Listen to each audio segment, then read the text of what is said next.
a beautiful day, I can't stop myself from smiling. If I drink and then I'm buying, and I know there's no denying.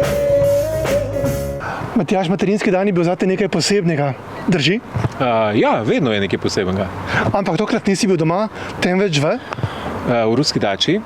V bistvu mama je bila z mano, tako da je v bistvu se vse nekako poklopilo, tako da smo skupaj praznovali. Publika je bila odlična, všeč mi je, da ljudje poznajo, to bom rekel, nekako staro glasbo, tudi slovensko, se pravi slovensko popevko.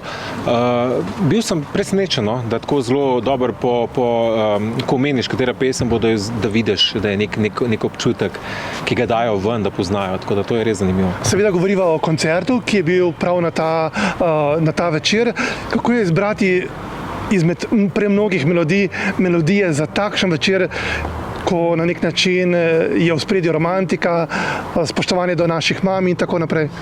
Ja, v bistvu večina pesmi je nekako ljubezenskih, seveda, in jaz sem se nekako lotil tega, se pravi glasbo zlatih let, tujo pa tudi našo, kar pomeni, da zajema to Franka Sinatra, Michael Bublé, ki je sicer malo modernejši, novejši, Elvis Presley in tako naprej, tudi slovenske popevke, kot so recimo Ko mene več ne bo ali pa Julija od Meška in tako naprej. Se mi zdi, da so to neke pesmi, da je prav, da se jih obnovijo, da se jih pojejo. Tako, kot si rekel, lahko bi še v slovenskih dal repertoar ogromno, ampak pač moraš narediti selekcijo. Bila je tudi ena tvoja iz popevke, se Matjaž še morda kdaj odpravi na popevko? Ja, definitivno. Obožujem popevko, obožujem orkester, zato se tudi večkrat prijavim. Tako da ziher, ko bo ena dobra pesem, jo bom spet poslal, pa pač upamo, da pridemo. Ja, skozi koncert je bilo tudi nekaj nostalgije, od tvojih začetkov pa do danes. Kako se jih recimo spominjaš kot skupina Farplay, če se ne motim, ne? Tako je. Predvsem zelo dobro se jih spominjam, tudi z vsemi člani smo še vedno v kontaktu, kar se mi zdi ena res pozitivna stvar. Predvsem pa vse izkušnje, ki jih ne moreš kupiti, nihče ti jih ne more dati, ampak jih moraš iti sam poiskati, najti in iti čez vse te poti, da potem prideš do nekega svojega zaključka, čeprav se vedno učimo, tako da nikoli ni konca. Ste kdaj razmišljali o povratku?